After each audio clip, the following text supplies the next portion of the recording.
Shalom, beloveds of the King. Praise Abba Yahuwah. Here we are again today, and we are looking at our Torah portion. As we are looking at this Torah portion today of Pinchas, and as we start moving towards our final countdown in terms of the book of Numbers, where we're coming towards the end of this beautiful book of Bamidbar, of where we've been walking a journey with the Father through the wilderness, and much that we have to be able to listen and to understand what the Father, because Bamidbar is where He is speaking, and what are we speaking, and what is He speaking, and are we learning from our mistakes, and are we learning from our trials and our tests in the wilderness? And this is what we need to understand. We will keep writing the same test until we come and have a different mindset and a different understanding and a different way of looking at it. And this is what I have truly understood in my life, is that we are no different to the Israelites in the wilderness. We will keep going around the same mountain and complaining about the same thing until we change our attitude towards the situation. And this is the one thing that I really have understood in this week, that I have to make a decision to understand certain things in my life are just never going to change. I'm always going to have people coming up against me. I'm always going to have the persecution because of the call that is on my life, and not just the call that is on my life, but if we are called to follow Messiah, if that is what He went through, no servant is greater than his master. And so we are going to go through the same. So instead of allowing all these things to be able to get to me, which I many times do, I have to just be at peace to say, praise the Father. The enemy doesn't want his word to go forth. And because of that, there's always going to be the critics that stand on the sidelines and want to be able to be used by the enemy to come and throw stones. And in the meantime, we just have to stay faithful and continue to run the race that the Father's put before us. And we are not going to please everybody. And we are not going to be able to please people when what we speak is going to come up against their belief systems, or going to come up against their mindsets, going to come up against what they enjoy in their lives. They're not going to just accept it. So, today, we are looking at Pinchas, and that is why it is so important to understand that we need to come to peace. We need to come to peace when we stand for righteousness. We will have peace, and this is what we must decide to do. So let us pray. Abba Yahuwah, I just want to praise You, and I just want to thank You, Father. I thank You for the lessons that You are giving us in this book of Bamidbar, where Your Israelites went through so many trials and tests, and because of the way that they behave and because of the things that they do, this is the very reason why they come under such destruction, because they don't seem to learn from their mistakes, and they keep having to open up their mouths and speak the same things and go around the same mountain. And that is why they remained in the wilderness and never entered into the promised land. Because at the end of the day, we have to understand that we have to be able to become like brass, where we are going to be able to stand and for truth, and nothing is going to move us. And so we need to be like Pinchas. Pinchas was zealous. He was zealous for the Father's truth. He was zealous for the Father's word.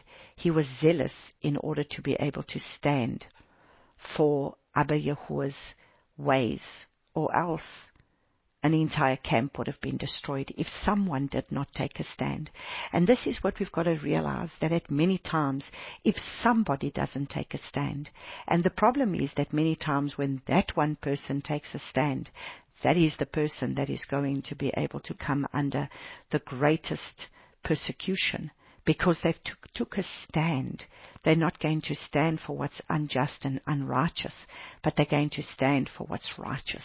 And when one takes a stand, it's never easy. But Father knows. He sets people aside. He's the one who calls. He's the one who puts people in position. He's the one who has anointed and called people. We cannot anoint and call ourselves. He's the one that anoints. He's the one that equips.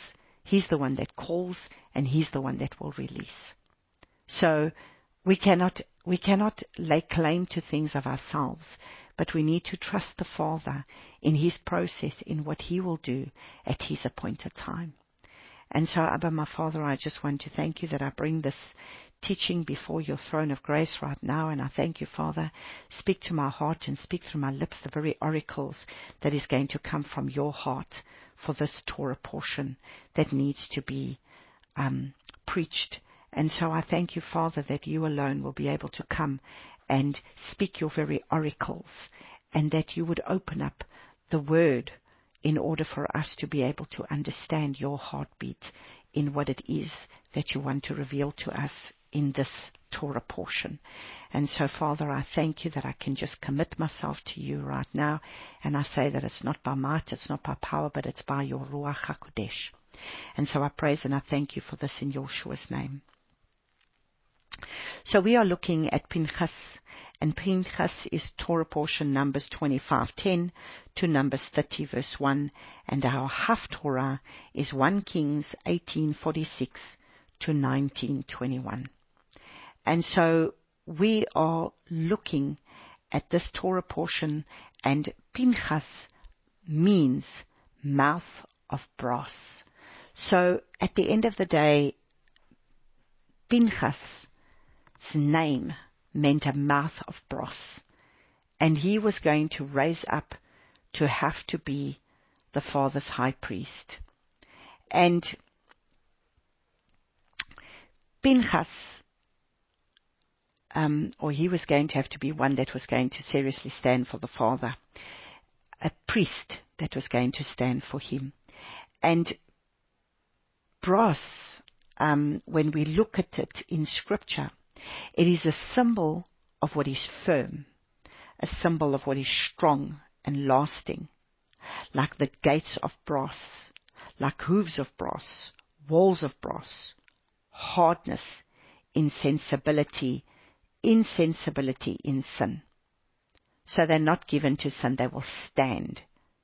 So it brings out inner truth. That's what it really stands for. It's going to bring out inner truth. So if our mouth will speak truth and be firm in truth, we are going to receive the covenant of peace, because that's exactly what was given to Pinchas. Pinchas was the son of Eleazar, and in line to be able to be high priest. Eleazar was the high priest, but he was in line to be, he was one of Eleazar's sons, and he was a priest, and he was ardent, and he stood, and he was zealous for the Father, and therefore there's a covenant of peace that gets made with him, because if it was not for him, the plague would have destroyed the people of Israel. So the Father will raise up a leader that may be able to stand, and they have to stand and speak the truth and be firm in the truth that they stand for, so that they may be able to bring deliverance to a people. So we are going to look at this Numbers chapter 25, and we're going to, I know that this is part of the previous Torah portion, but as I said, I would look at it from this Torah portion, and we're looking from Numbers 25 from verse 1. And Israel dwelt in Shittim, and the people began to whore with the daughters of Moab. How interesting that what was the very thing that Balaam could not do? He could not curse the people because Father said that he blessed them. How do you go around cursing people that haven't done anything? And yet people will choose to do that. People will choose to go around cursing people that have done absolutely nothing. But yet they try and curse them with their words and curse them with their mouths. And yet they are people that are not doing anything. And that is why the Father will not allow His people to be able to be cursed if they haven't done anything wrong. Because He's the one who declares the curse. He's the one that says, blessing if you obey, curse if you disobey. So who declares the curse? He's the one who declares the curse. Because He's already told us that there's blessing for when we obey and there's curse for when we disobey. So somehow Balaam knew that, you see, he couldn't curse that which the Father has blessed. But if he gets them to go into disobedience, then the curse is going to come upon them.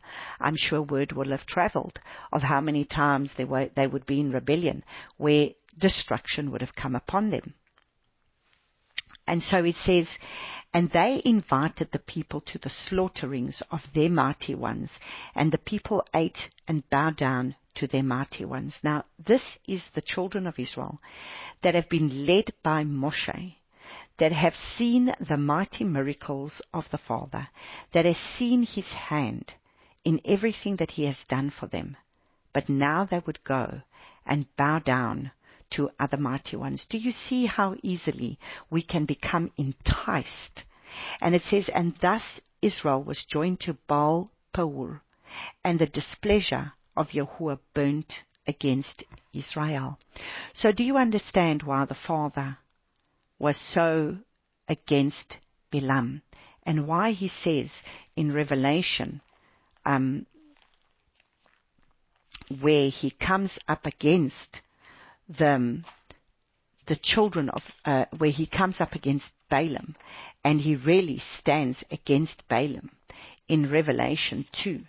Let's just go have a look at this Revelation chapter 2.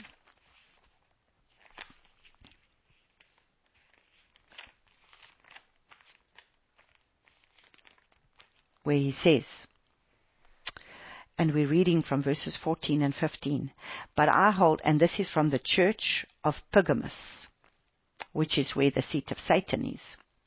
And he says, but I hold a few matters against you, because you have there those who adhere to the teaching of Balaam, who taught Balak to put a stumbling block before the children of Israel. So you see, he taught Balak to put a stumbling block before the children of Israel, to eat food offered to idols and commit whoring. So you also have those who adhere to the teaching of the Nicolaitans, which teachings I hate. Repent, or else I shall come to you speedily and fight against you with the sword of my mouth.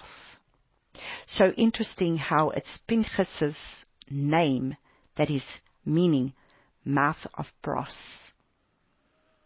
And Pinchas had to stop whoring. And it's to this very church of Pergamos, which is where the seat of Satan is, that is where Balaam taught Balak to put a stumbling block before the children of Israel to get them to commit whoring. And so do you see, he knew he wasn't going to come right in cursing them, but he also knew that if they were to stumble in their disobedience, the Father would bring the curse upon them. And so here we see that Yahuwah said to Moshe, take all the leaders of the people and hang them up before Yahuwah, before the sun, so that the burning displeasure of Yahuwah turns away from Israel. And Moshe said to the judges of Israel, each one of you kill his men who were joined to Baal Peor. Now you see, now there's a great killing. So there is a great lesson for us in these few scriptures. And we have a look and we see that, one of the children of Israel came and brought to his brothers a Midianite woman before the eyes of Moshe and before the eyes of the congregation of the children of Israel, who were weeping at the door of the tent of appointment. And when Pinchas, son of Eleazar, son of Aaron, the priest, saw it, he rose up from among the congregation and took a spear in his hand, and he went after the man of Israel into the tent and thrust both of them through, the man of Israel and the woman through her belly. Thus the plague among the children of Israel came to a stop. So it had to take one zealous man. You see, those who died in the plague were 24,000 people. So because of this false prophet that put a stumbling block to get them to continue in the whoring of this whore of Babylon. Do you understand why the Father is telling us to come out of mixed seed? Do you understand how important this is? Because the enemy was able to get to the Israelites to fall. Why? By being able to get them to be able to come under the curse of the Father by having to sin, by bowing down to idols. And here we see that 24,000 people died because the plague came upon them, because of their sexual sin and bowing down to another god. Abba's anger rose up against them. And the one thing that we must understand, Father doesn't take very lightly to mixed seed. This was part of the mixed seed. There was mixed seed going on within them, and the Father did not want this mixed seed. And we have to understand that mixing with the world and mixing with doctrines of demons doesn't go down very well with the Father. So when we have a look at verse 11, and it says, Pinchas, son of Eleazar, son of Aaron, the priest, has turned back my wrath from the children of Israel, because he was ardent with my ardor in their midst, so that I did not consume the children of Israel in my ardor. Therefore say, see, I'm giving him my covenant of peace. So you understand what his name means. So his name means the mouth of brass. Now, interesting that it's in this very scripture of Revelation that we had a look at, that Revelation chapter 2 in the church of Pergamos, where he says, I will smite you with a sword in my mouth. And this is the very name that is given to Pinchas, is mouth of brass, because he has to stand for the truth. He has to do that. He has to take authority and stop the destruction. So let's just quickly go here again, where he says, repent, or I shall come to you speedily and fight against them with the sword of my mouth. And the sword of his mouth is the word, and that's the truth. And he who has an ear, hear what the Spirit says to the assemblies. To him who overcomes, I shall give the hidden manna to eat. So the hidden manna is going to be the truth of his word. And I shall give him a white stone, and on the stone a renewed name, which no one knows except him who receives it. So this is where we see there was the sharp two-edged sword in the mouth of the Father. And so understanding that this is the false prophetic, this is where the truth, it gets mixed with the lie. So this is where we've got to understand, what was Balaam? Balaam was a prophet of Baal. He was a Baal prophet, but yet he was able to speak the truth and not curse the people. So he still prophesied that which the Father told him to do. But in the end of the day, he was still a prophet of Baal, and he put a stumbling block and told Balak how to put a stumbling block before the people to get the people to fall. And so at the end of the day, it's only the sword of the truth of the word that's going to be able to get us to stand, because we need to be able to have hardness. We need to be like the gates of brass that are not going to be moved. So that is why in our mouth we will speak the truth and be firm in the truth. We will receive the covenant of peace, because he then received the covenant of peace. So what does this being ardent, what does this really mean? So ardent is he was zealous, he was passionate, he had great enthusiasm to provoke to jealous anger. So he was provoked to jealous anger, and in his jealous anger he stood for the Father's truth and put the spear through two people. In verse 13 it says that, and it shall be to him and to his seed after him a covenant of an everlasting priesthood, because he was ardent for his allure and made atonement for the children of Israel. So here we see that we need to be a priesthood. Father is raising up a new priesthood, and this priesthood is a priesthood that has the truth in their mouths. They speak the truth. They are not going to be moved by lies. And they've come out of Babylon. They've come out of all the mixed seed. And they are the ones that are zealous, and they are passionate for the Father's truth. They stand for his righteous ways in this hour. They are those who walk in spirit and truth. They walk in the truth of the fullness of the word from Genesis to Revelation. This is not just about a people that are going to walk in truth in keeping Torah. I need you to understand that this is a people that are crucifying their flesh, and they are being led by the Ruach of Yahuwah in spirit and in truth. So they keep the truth of the word, but they are walking out they are zealous for the Father's way and are crucifying their flesh to be able to allow the Father to have his way. And they stand in righteousness in this hour, and Abba will give them the covenant of peace. And that they are those that stand in the gap, and they keep speaking truth. They keep interceding even in the sight of destruction. So they are those that will stand and intercede. They see the enemy coming in like a flood, and they will stand and they will intercede, and they will do what the Father asks them to do. Let's read Numbers 25:14. And the name of the man of Israel who was struck with the Midianite woman was Zimri, son of Zalu, a leader of the father's house among the Shemonites. And the name of the Midianite woman who was struck was Cosbi. So you see, who was the Midianites? That was Balak from the Midianites. And what was he run by? Fear. The Israelites hadn't done anything to them. They'd heard the reports, but they didn't do anything to them. But already because of the fear, they wanted to curse them and destroy them before they did anything to them. So Cosbi, the daughter of Tsur, he was the head of the people of a father's house in Midian. And Yahuwah spoke to Moshe, saying, distress the Midianites, and you shall strike them. For they distressed you with their tricks, with which they deceive you in the matter of Peor, and in the matter of Cosbi, the daughter of the leader of Midian, their sister, who struck in the day of the plague because of Peor.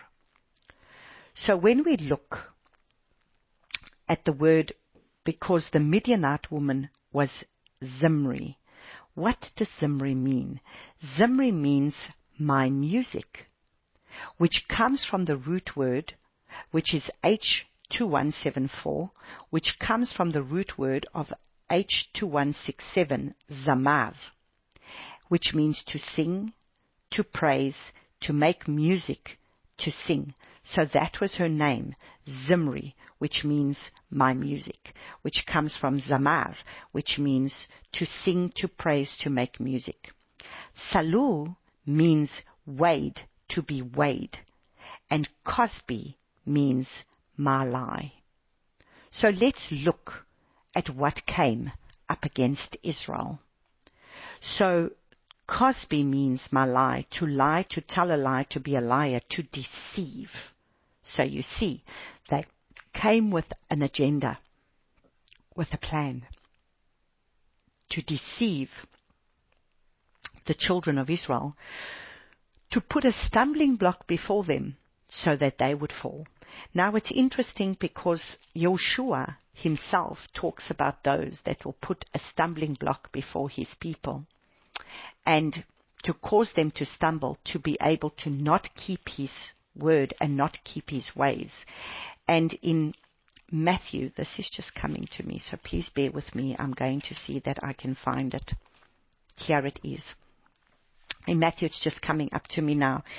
In Matthew chapter 13, if we go have a look and see, in the parable of the I shall open my mouth in parables, and I shall put forth, I'm reading from Matthew chapter 13 from verse 35. And what was hidden from the foundations of the world. Now remember, it says he's going to give you the hidden manna. So the hidden manna is to be able to give you the hidden revelation of the word that is there. And it says, then having sent the crowds away. Okay, so he said, explain the parable of a man comes out and sows seed, and then they grew, and then in the night, so let's just see, the tares and the wheat. So in Matthew chapter 13, it says another parable. He put before them, saying, the rain of the heavens has become like a man who sowed good seed in his field. But while the men slept, his enemy came and sowed darnel, the weeds among the wheat, and went away. And when the blade sprouted and bore fruit, then the darnel also appeared, and the servants of the master of the house came and said, Master, did you not sow good seed in your field? From where does it have darnel? And he said to them, an enemy has done this. And the servants said to him, do you wish then that we go and gather them out? But he said, no, lest while you gather up the darnel, you also uproot the wheat with them. Let both grow together until the harvest, and at the time of the harvest I shall say to the reapers, first gather the darnel, bind them in bundles, and to burn them, but gather the wheat into my granary. So now he starts to explain this. And he says, in answering, he said to them in verse 37 of Matthew 13, he who is sowing the good seed is the son of Adam, and the field is the world. And the good seed, these are the sons of the rain, but the darnel are the sons of the wicked one. And the enemy who sowed them is the devil, and the harvest is the end of the age, and the reapers are the messengers. So understand something. There are going to be two people that are going to walk together, and they speak like you, act like you, are part of your people. But in the end, their hearts will expose them for who they are. Because when the time of the harvest comes, they will present themselves to be who they are. Because when the fruit is to be taken in, you will see that there is no fruit in them, because their hearts in the end are still wicked. They have never dealt with the root of the issues in their hearts. And it says, and the harvest is the end of the age, and the reapers are the messengers. As the darnel then is gathered and burnt in the fire, so shall be at the end of this age. And the Son of Adam shall send out his messengers, and they shall gather out of his reign all the stumbling blocks and those doing lawlessness. So there are those that have put stumbling blocks before people. They come and they speak the evil out of their mouths, and they do wicked. They're being used by the enemy. Some of them are not willing to submit and surrender to the Father, get their lives in order, and therefore they become stumbling blocks for other people that are trying to follow the Father. And this is what happens many times, even in ministries. People are seriously following the Father, going the way that they should go, and then there comes this darnel, the weeds that come in and get sown, and they come and they speak the evil seeds in people's ears, and the people believe, and then they fall off. Because why? Those people have gone and sown stumbling blocks in the midst of the people that are hearing the truth of the word, and those doing lawlessness. So these are the ones that are going to be gathered. It's those that are going to cause a stumbling block. This is exactly what we see was happening here. There was a stumbling block that was put before the children of Israel, and this was the plan that came from a false prophet. So do you see, when you still have mixed seed in you, you will become a stumbling block for other people.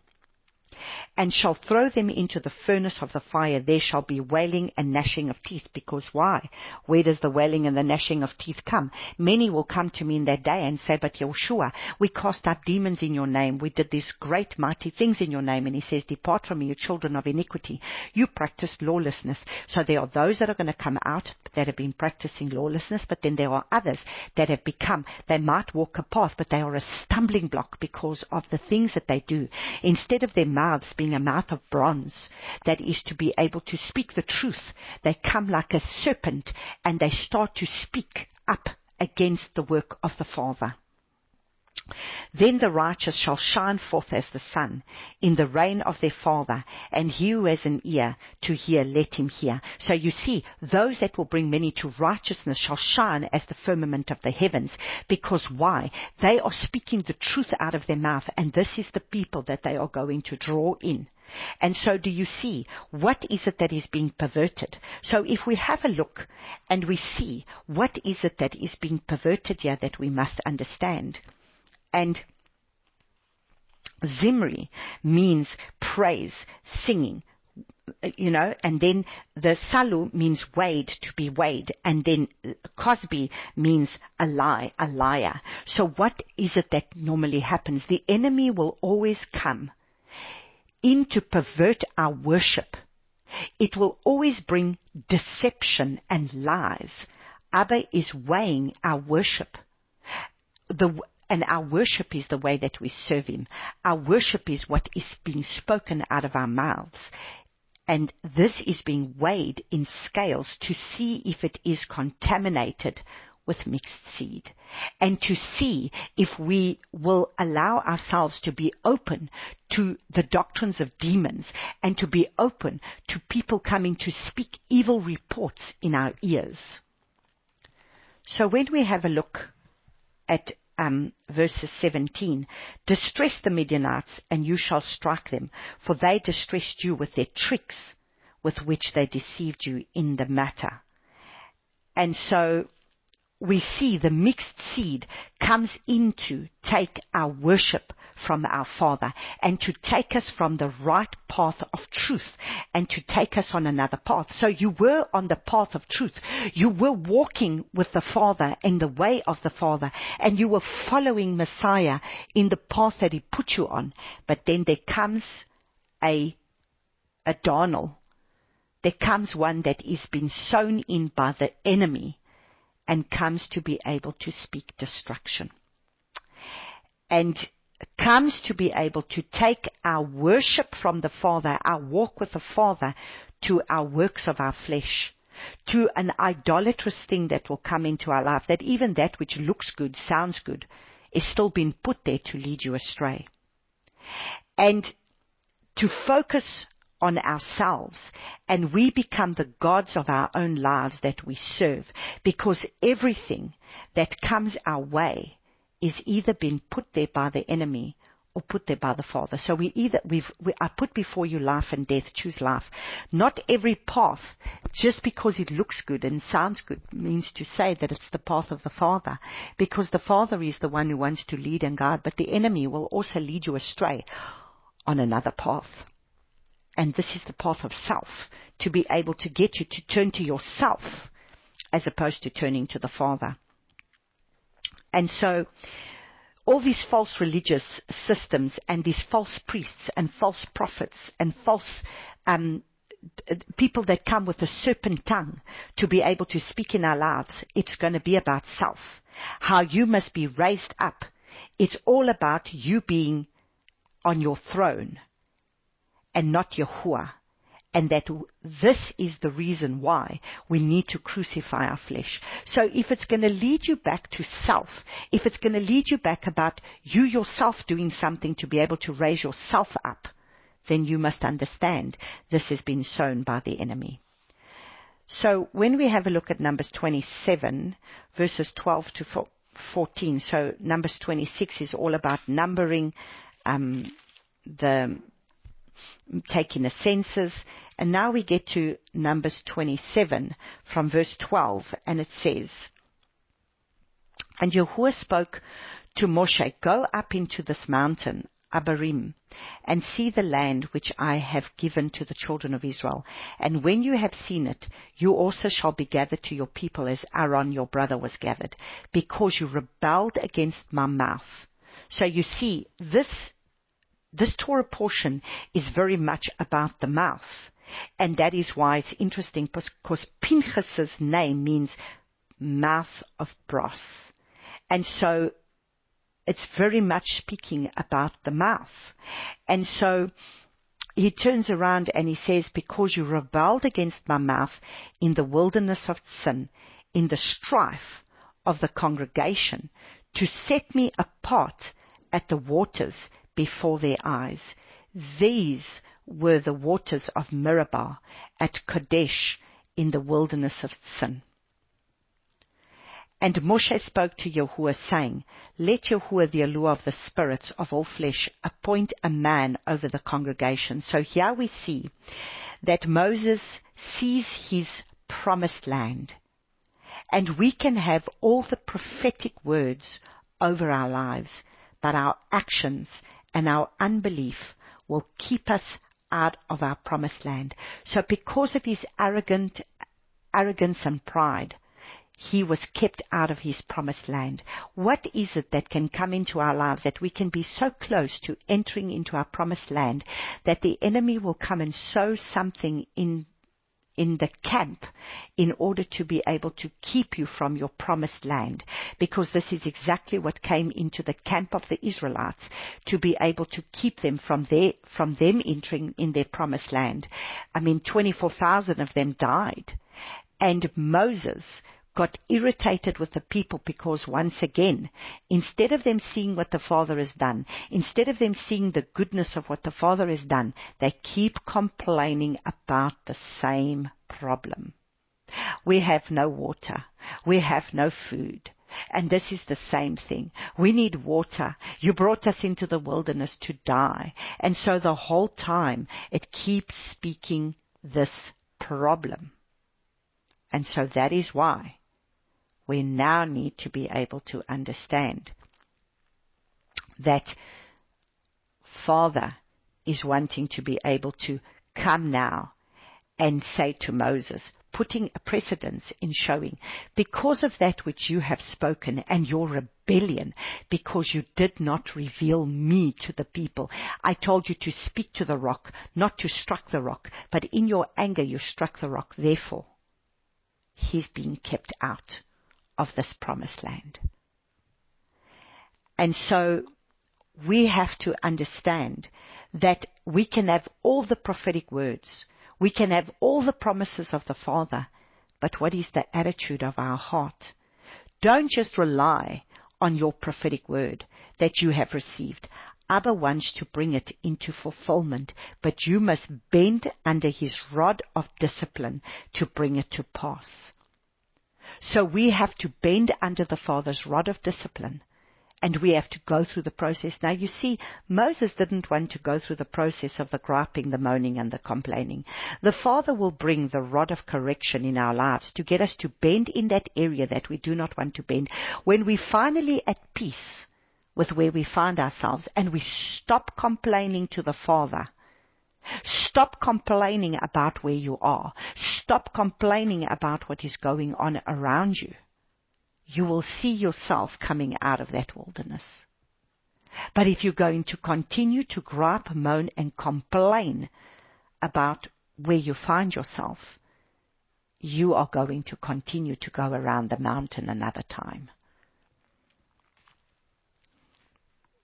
Then from Numbers 27, from verses 15, And this is when Moses says, the allure of the spirits of all flesh, appoint a man over the congregation who goes out before them and comes in before them, who leads them out and brings them in, so that the congregation of Yahuwah be not like sheep without a shepherd. So the Father wants us to have shepherds in our lives. And Yahuwah said to Moshe, take Yehoshua son of Nun with you, a man in whom is the Spirit, and you shall lay your hands on him, and shall set him before Eleazar the priest, and before all the congregation, and give him command before their eyes, and shall put some of your esteem.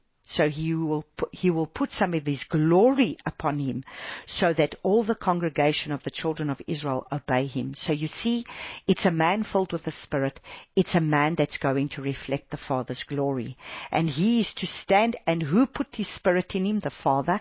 Who is going to put his glory on him? The Father. Nothing that you will have done of yourself. So not all this thing that you're trying to establish of yourself is going to be able to put the Father's glory, or to be able to put the Father's Spirit within you. And he shall put your own esteem upon him, command before his eyes, and shall put some of your esteem upon him, so that all the congregation of Israel shall obey him. And he is to stand before Eleazar the priest, who shall inquire before Yahuwah for him by right ruling for the Urim. And his word they go out at his word they go out, and at his word they come in, both he and all the children of Israel with him, all the congregation. And Moshe did all as Yahuwah commanded him, and took Yehoshua and set him before Eleazar the priest and before the congregation, and laid his hands on him and commissioned him as Yahuwah commanded by the hand of Moshe. So you see, when the Father is going to send out a leader, they will be anointed and appointed by the one whom the Father will be able to come to be able to release the person to do what needs to be done. So they will be sent forth by Abba Yahuwah, not because they've raised themselves up and now thought that they're going to be sent forth. So here we see Moses. So here Abba will appoint his leader, not a leader that is qualified out of a Bible school, out of a mission field, or out of whatever that is that people raise up appointed people, because now they are come out of Bible school, and now that they've come out of Bible school, they're going to be appointed now as being able to be a pastor or a shepherd or a leader. No. Let's see what the criteria was. They were to be filled with the Spirit. So they're going to be filled with the Spirit. They're not those that are going to be led by the flesh. They are filled with the Spirit. And they have spirit and truth. And there was the glory, because it says, and you will put some of your esteem upon him. So the glory of the Father is going to be upon that people, that will automatically draw people to them, because it's the glory of Yahuwah that will draw the people to the person, because it's got nothing to do with that person. Please, it's got nothing to do with the person. It's got everything to do with the Father's glory that will be upon the person, and the person will be led by the Father's Spirit and truth. So if we have a look in Numbers 13 verses 16, Moshe changed Joshua's name from Hoshea. So if we go look in Numbers 13 verses 16, I'm not going to go there. Joshua's name was changed to Hoshea, which means salvation. But when he changed his name to Yehoshua, which is Yahushua. Now Yehoshua, which is actually, there's no O, so it's actually Yahushua, means Yahuwah is salvation. So Yahushua is the one who is Yahuwah is salvation. So every time we speak the name of Yahushua, we are speaking Yahuwah is salvation. Yahuwah is salvation. He is the salvation. Not just salvation. Yahuwah is salvation. Because Yahuwah and Yahushua are one. They are echad. You cannot separate them. They are echad. That's why when you speak the name of Yahushua, you are saying Yahuwah is salvation. Not just salvation. That's why it's not Yahusha and it's not Yeshua. That just is salvation. But it is Yahuwah is salvation. Yahushua is Yahuwah is salvation. That is why Yeshua's name comes from Joshua's name. That is Yahushua. That's what we've got to understand. So, in Numbers chapter 28, we have a look and we see that once again, the Father is going to be able to give us instructions on how to keep his feasts. And so, again, we are looking at these feasts, and I'm not going to go into detail of it because we have already covered it in Exodus, we've covered it in Leviticus, and now once again in Numbers chapter 28, we are looking at the feasts once again. So if we just read, I'm just going to read the first few scriptures, and it says in Numbers chapter 28 verses 1, and Yahuwah spoke to Moshe saying, command the children, command. So here clearly how he puts it, command the children of Israel, and you shall say to them, take heed to bring my offering, my food for my offerings made by fire as a sweet fragrance to me at their appointed time. And you shall say to them, this is the offering made by fire, which you bring to Yahuwah, 2 male lambs, a year old, perfect ones, daily, a continual ascending offering. The one lamb you prepare in the morning, and the other lamb you prepare between the evenings. And it's interesting because Yeshua was condemned in the morning, and between the evenings he was sacrificed, he died between the evenings. So this 2 lambs is basically how Yeshua fulfills the fullness of the fact that he was the lamb. So it was the 2 lambs. 1 lamb you prepare in the morning, and the other lamb you prepare between the evenings. So at 9 o'clock in the morning, he was condemned to death. At 12 o'clock, he was crucified. And at 3 o'clock the afternoon, he died when he became the ultimate lamb of the sacrifice. So we know that all of this is basically going to speak about the feasts. So I'm just going to share it with you, verses 9 and 10. It talks about the significance of keeping the Sabbath and the offerings for the Sabbath. And so the Sabbath is spoken of. Verses 16 to 17, we are to keep the Passover and unleavened bread. And so it talks about the Passover, the unleavened bread, and then how to be able to prepare ourselves for the first fruits. Then when we get to verse 26, we are looking at Shavuot.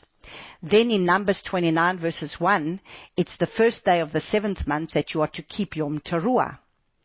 And then in Numbers 29 verses 7, you are to keep Yom Kippur. And then it tells you that you are to be able to afflict your being, and you are to be able to set apart that day, do no civil work.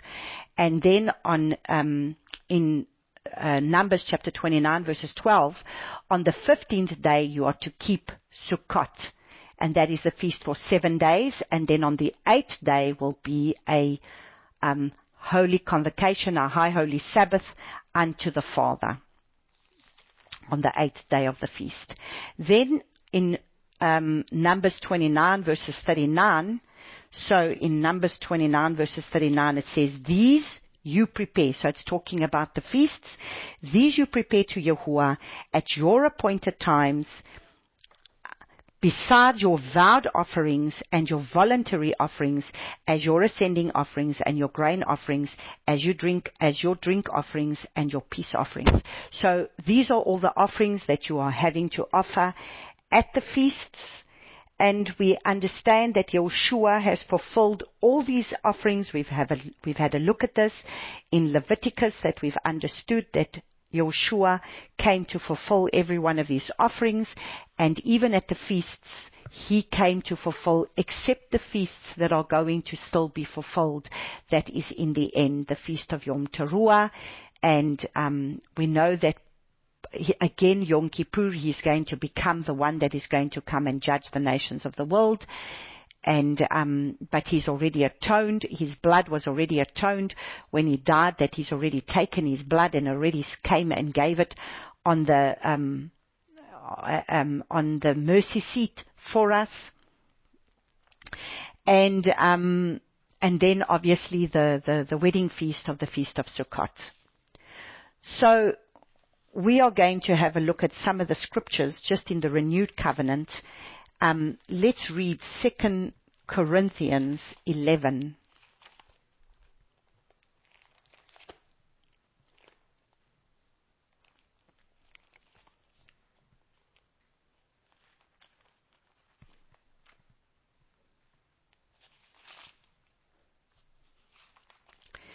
Second Corinthians chapter 11.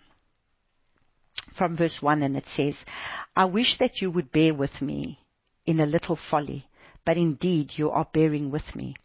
For I am jealous for you with a jealousy according to Alua. So here we see that Shaul, Paul, is speaking that he was also zealous for Alua. He was jealous for Alua, just like Pinchas.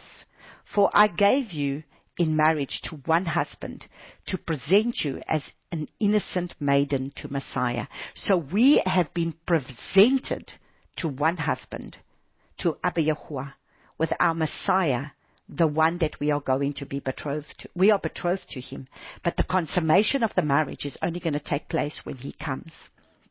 But I am afraid. See exactly what happened with at Baal Pahur, with what happened with Balaam, that was able to told Balak how to put a stumbling block before the people to be able to sow the darnel, sow the disobedience, the disobedience that they went into. But I am afraid lest as the serpent deceived Hava by his trickery, so your minds shall be corrupted from the simplicity that is in Messiah. So you see, instead of us having the simplicity of following Messiah Yahushua, these people want to go into all these things. Then all of a sudden it's because we are a flat earth, and then it's because it's this, and then it's because it's that. And now all of a sudden we've got to have 10 different ways of having to keep a calendar, and now we're making it about all these things, as opposed to making it about following Messiah Yahushua. And as we follow him, he's going to lead us on the path that he has got for us. For indeed, if he who is coming proclaims another Yahushua, so you see, which is the other Yahushua that has been proclaimed? The Yahushua that doesn't want to keep the feasts. The Yahushua, you see, he was already warning us about the gospel that was going to be proclaimed. Here we are being warned, people, about this doctrine of demon that was going to be proclaimed in these last days. A doctrine that is going to be a doctrine of another Messiah. A Messiah that doesn't keep his feasts. A Messiah that doesn't keep his ways. Remember that it's in this Pinchas Torah portion that we once again have the feasts and the Sabbath. A Messiah that is being presented to us that is not allowing us to keep feasts. A Messiah that is getting us to eat unclean food. A Messiah that is getting us to be able to not keep a Sabbath. A Messiah that is getting us to be all about my best life now. A Messiah that is getting us to become self-centered and looking internally within ourselves, as opposed to being able to lay down our lives and loving the Father and loving our neighbor as we love ourselves, and being a servant in the kingdom for the Father. But instead, a Messiah that has been offered to us that is more about self-centeredness, a gospel that is about prosperity and wealth and health and everything else about us living our best life now on this earth. There's nothing about a death. There's nothing about picking up your cross, denying yourself and follow him. And sometimes that means you're going to go through hardships. You're going to go through persecution. You're going to have to be able to be crucified by people and the things that they're going to do and the things that they're going to say. And then other times it's hardships that you go through because your own family members are going to turn against you. Your own you maybe have to relocate from where you are. You have to be able to follow the Father in what he does. And all the things that this is not easy. But yet, the Father is requiring it of us. But that is not the gospel that has been given to us now. It's a gospel it's about myself being on a throne. It's about myself being enriched. It's about my self-grandurement, about myself. It's all about self being on a throne. It's not about him and his kingdom.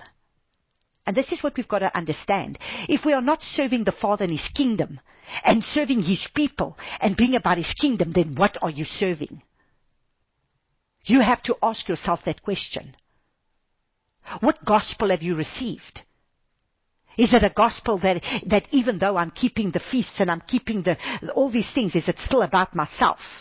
Am I truly being led by the Ruach? When the Father says to me, give this away, or give this to that one, or lay this down, or do whatever. No, I've got to worry about myself first before I can do it. What are we doing? So he says, for indeed, if he who is coming proclaims another Yahushua, whom we have not proclaimed, or if you receive a different spirit, which you have not received, or a different good news, which you have not accepted, you put up with it well enough. So do you see, Paul, Shaul, was already warning of another gospel, of another Messiah that's going to be called Jesus, that is going to lead the people into a different gospel. That is not the gospel that has been given to us of the foundation of our Torah, and about laying down of our flesh, laying down our lives, picking up our cross, and following him. And that's what we've got to understand. We are to walk in the footsteps of our Messiah. No servant is greater than his master. If he had to suffer, so will we. If he was persecuted, so will we. If he was put down, if he was betrayed, so will we be. So we've got to start understanding, what do we need to understand? That we will go through many things in the days ahead. Psalm 37 verse 11. Let's go look at Psalm 37 verse 11 says, but the meek ones shall inherit the earth and delight themselves in plenty of peace. So you see, there's going to be the parable of the wheat and the tares, and the wheat and then the tares. So the wheat was sown, but the tares will grow amongst the wheat and will look like them and sound like them. But when the time comes, you will see the self-centeredness. You will see the arrogance and the pride, where they will not want to submit to the ways of the Father. And they will kick up against everything that is of the Spirit of the Father. And that is when you will see, when the harvest is to come in, that's when you truly see the difference between the wheat and the tares. Because stumbling blocks will be put in there that will turn the hearts of the people in another direction. But the meek ones, the humble ones, shall inherit the earth and delight themselves in plenty of peace. That's why it was the covenant of peace. What is meek? Meek is the word for H6035, which is anav, and that is to be poor, to be humble, to be afflicted, to be meek, to be weak, to be humble, to be lowly. And that is why the Father wants to work amongst the lowly, amongst the poor, amongst the humble. Many times it's very difficult. That's why he says it is difficult for the rich man to enter into the kingdom, like it is for a camel to go through the eye of a needle. Why? Because the rich man prides himself in his riches and he doesn't understand humility. He has his way in many things. He can throw his weight around because he's got the money to do it. But the poor, the humble, the lowly, the afflicted, the meek, they have to learn to rely on the Father. It comes from the original word, which is H6031, which is ana, which is to obey self, which is to submit self. So when we submit self, they will have peace. So if we are humble, we will die in our flesh, and we will inherit the earth, and we will have peace, because we will be the submitted, surrendered ones. Galatians 3, from verses 26 to 29.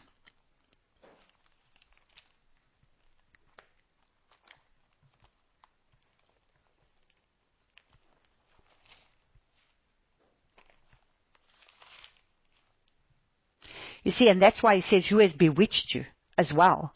No wonder he says, who has bewitched you? Because we go on a path and we are serving the Father, and then all of a sudden we go off the path. And why? Because we start to follow a doctrine of demon. Who has bewitched you? You were going on the right path, and then what did you do? So, Galatians 3 from verses 26. See, in verse 3, this is what I'm saying.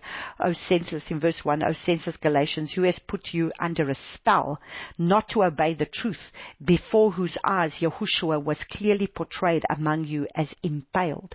So you see, how many people are falling from the truth of the word and they're no longer following Messiah Yahushua. Now they're starting to follow Judaism and wanting to get involved in Judaism. And now they're drawing away from Messiah Yahushua and the simplicity of following Messiah to want to now follow rabbis and doing all these rabbinical things. Who has bewitched you?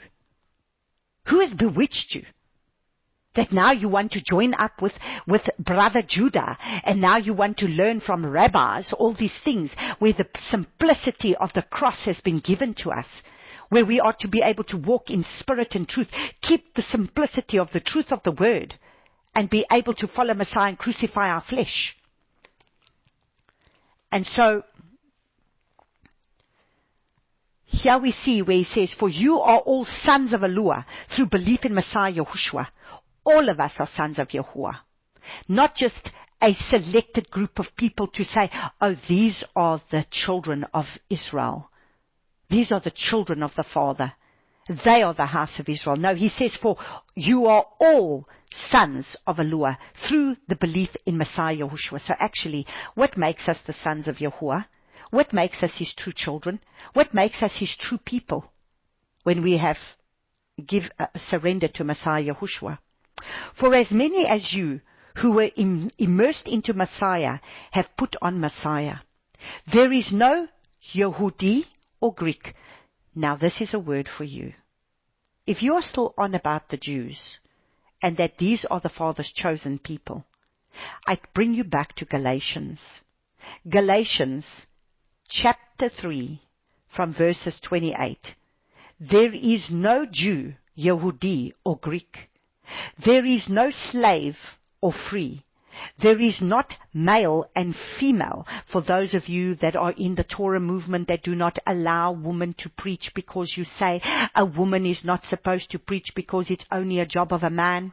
Yet at the end of the day in Ephesians chapter 4, he turned around and he says, I called some children to be apostles, prophets, evangelists, teachers, pastors. He called some. And so what do you do with those that are apostles, prophets, shepherds? He didn't say that it's only men and women. Because the Spirit of Yahuwah was put both on men, women, and children. So there is not male and female, for you are all one in Messiah Yahushua. And if you are of Messiah, then you are seed of Abraham and heirs according to the promise. Let us get our doctrines right, beloveds. Let us get back to the truth of the doctrines of the truth of the word. Who are the children of Israel? Who are the true children of the Father? We are all sons of the Father through Messiah Yahushua. For as many of you as were immersed into Messiah, so if you have not been immersed into Messiah, you are not the children of the Father. And that is why they're going to weep when they look upon the one whom they have pierced. They need to look upon the one whom they have pierced and accept him in order to be the children of the Father. Because there's neither Greek nor Gentile. There is neither Gentile, there's neither Jew nor Gentile, there's neither Yehudi or Greek. We are all one in Messiah Yahushua. We are all one children of Abraham when we've received Messiah Yahushua. We've got to get back to the truth of the word. Romans 12, verses 1 to 2. Romans 12. I call upon you therefore, brothers, through the compassion of Elohim, to present your bodies a living offering, set apart, well-pleasing to Elohim, your reasonable worship, and do not be conformed to this world, but be transformed by the renewing of your mind. So you see, we are to be transformed by the renewing of our mind. We are not to be conformed to this world and the ways of this world. So, do not be conformed to this world, but be transformed by the renewing of your mind, so that you prove what is the good and well-pleasing and perfect desire of Elohim. That is what the Father is wanting. That we will be transformed by the renewing of your mind, and that we will be well-pleasing to Elohim, and we will offer him the worship that is not going to be contaminated with mixed seed. And we have to be transformed. And we have to become a living offering set apart unto the Father. Because in Revelation,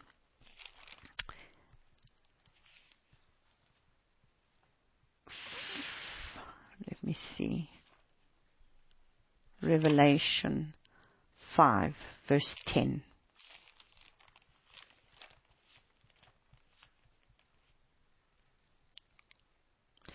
So, in Revelation 5 verse 10 says, and made us sovereigns and priests of our Elohim, and we shall reign upon the earth, because he is raising up kings and priests. Let's look and see in Revelation 1 verses 5, and from Yahushua Messiah, the trustworthy witness, the firstborn from the dead, the ruler of the sovereign of the earth, to him who loved us and washed us from our sins in his blood, and has made us sovereigns and priests to Elohim and Father. To him be the esteemed rule forever and ever. So he's the one raising up a new priesthood. But a priesthood that is going to follow Messiah Yahushua. Not a priesthood that is mixed with mixed seed. Not mixed in Baal worship, and not mixed with Baal worship of rabbis and Baal worship of Christianity's false doctrines, but the true set apart doctrines of the Father. So we look at 1 Kings, our half Torah, 1 Kings 18 verse 46, and it tells us in 1 Kings 18. This is when you must understand that Elijah has just had an encounter with the prophets of Baal. He's just slain 400 prophets of Baal, plus in total it was like over 800 prophets. And now he's gone into a cave, fearing for his life. And so in 1 Kings 18 verse 46 it says, and the hand of Yahuwah was on Eliyahu, and he girded up his loins and ran ahead of Ahab to the entrance of Yezreel.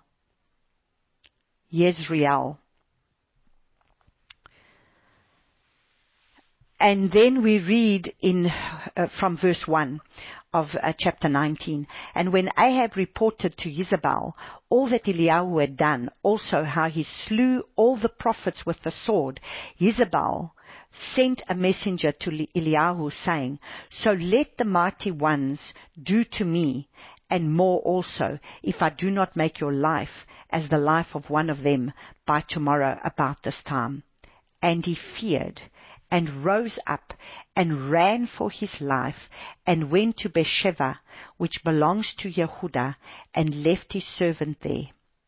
And he himself went a day's journey into the wilderness, and came and sat down under a broom tree, and prayed that he might die, and said, It is enough now, Yahuwah, take my life, for I am no better than my fathers. So, at the end of the day, are we laying down our lives for the Father? Or are we still about our kingdoms? What are we fearing? So, to what degree do we allow fear to grip our heart? To what degree? To what degree do we allow ourselves to be able to be subjected to fear? Because fear is running rampage on the earth. Yesterday I was speaking to a woman as I went to this material shop, and she was talking to me and saying, you know, Natalia, if you look at the people's faces, the people are living in fear and despair. I said, really? Because, you know, I don't notice those things because those are not the kind of people that I'm surrounded by. So I'm not so much in the world because I'm more surrounded by Abba Yahuwah's people. So I don't really look at that. I don't go to malls. I don't go to shops. I mean, you know, we stay far away from all these places. So it's not like I'm confronting this every day, and I'm not in the marketplace, that's for sure. But her being in the marketplace, this is what she was telling me. I said, really? She said, just look at the people's faces. They're living in fear and despair. So it's the fear of Yahuwah that needs to come upon the people, that they will learn to fear him and turn from their wicked ways. And so we finish off with 1 Kings chapter 19 from verses 10. And it says, And he said, I have been very jealous for Yahuwah, Elu of hosts, for the children of Israel have forsaken your covenant. They have thrown down your slaughter places, and they have killed your prophets with the sword, and I am left alone. And they seek my life to take it. So yeah, Elijah is just as zealous as Pinchas, and Elijah has that sword in his mouth, the truth in his mouth, and he's willing to speak before the children of Israel. And he says, choose you this day whom you will serve. And his job was to turn the hearts of the people back to the Father because they'd gone astray. And so he says clearly in in 1 Kings chapter 18, Elijah says in verse 21, And Eliyahu came to the people and said, How long would you keep hopping between two opinions? If Yahuwah is Eluah, follow him, and if Baal, follow him. But the people answered him not a word. And so understand, he slew, look and see. Verse 19, And now send and gather all Israel to me on Mount Carmel, the 450 prophets of Baal and the 400 prophets of Asherah who eat at Jezebel's table. And he was zealous to be able to stand, and he destroyed them as the fire came down and consumed them. And now he's fearing for his life. And he said, go out. And so verse 11 of 1 Kings chapter 19, go out and stand on the mountain before Yahuwah, and see Yahuwah passed by, and a great and strong wind tearing the mountains and breaking the rocks in pieces before Yahuwah. Yahuwah was not in the wind. And after the wind, an earthquake. Yahuwah was not in the earthquake. And after the earthquake, a fire. Yahuwah was not in the fire. So what is going to come up against us? The storms of life. And we need to stand through the storms of life. And then there's going to be the earthquake, the shaking that's going to come. We are to hold on to Yahuwah even through the shaking. And then the fire is going to come upon us. But he was not in the fire. Because why? In the midst of all of this, he was in the still small voice. So Abba Yahuwah will be the small still voice when there's going to be the rocks that are going to be falling and the wind and the storm that is coming. Abba Yahuwah will be our small, still voice. The earthquakes all around us that are going to be shaking, and the earth is going to shake. Abba Yahuwah is the small, still voice. Then the fire of the war and rumors of war and all the war that is going to go around us, Abba Yahuwah is going to be the small, still voice. So even though these storms are going to rage around us, Abba is in the still, small voice. And it came to be with that when Eliyahu heard it, that he wrapped his face in his robe and went out and stood at the cave opening, and see, a voice came to him and said, "What are you doing here, Eliyahu?" So do you see how important it is that we come aside and hear the small, still voice of the Father in the midst of our storms? And he said, "I have been very jealous for Yahuwah, Elu of hosts, for the children of Israel have forsaken your covenant. They have thrown down your slaughter places, and they have killed your prophets with the sword, and I am left, I alone, and they seek my life to take it." And Yahuwah said to him, "Go return on your way to the wilderness of Damascus, and you shall go in and anoint Hazael as sovereign over Aram, and anoint Jehu, son of Nimshi, as sovereign over Israel, and anoint Elisha, son of Shaphat, of Abel Meholah, as prophet in your place." So you see, just like Moses had to be able to anoint Joshua, Father will send the people that need to be sent to anoint you and appoint you into the call that he has called you to. If he has not anointed and appointed you, then how do you raise yourself up? There are many self-appointed, self-raising people now that are going to fall because they came out of a system, but they were not appointed by the Father. They were appointed by a system, but not by the Father. The Father is the one that has told him, "Go and anoint this king. Go and anoint this prophet. Go and anoint the people that I have for you to be able to anoint, because you have been given instruction. I'm going to take you, but you are going to be able to have a successor." And so he says, "And it shall be that whoever escapes the sword of Hazael, Jehu does kill. And whoever escapes from the sword of Jehu, Elisha does kill. And I shall leave 7,000 in Israel, all whose knees have not bowed to Baal, and every mouth that has not kissed him."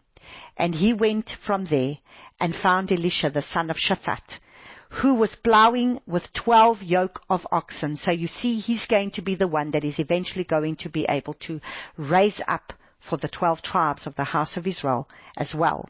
And Eliyahu passed by him and threw his robe on him.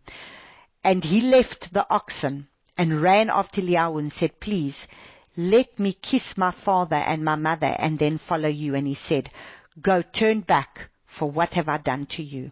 And he turned back from him and took the yoke of oxen and slaughtered them and cooked their flesh, and using the implements of the oxen, and gave it to the people, and they ate. Then he rose up and followed Eliyahu and became his servant.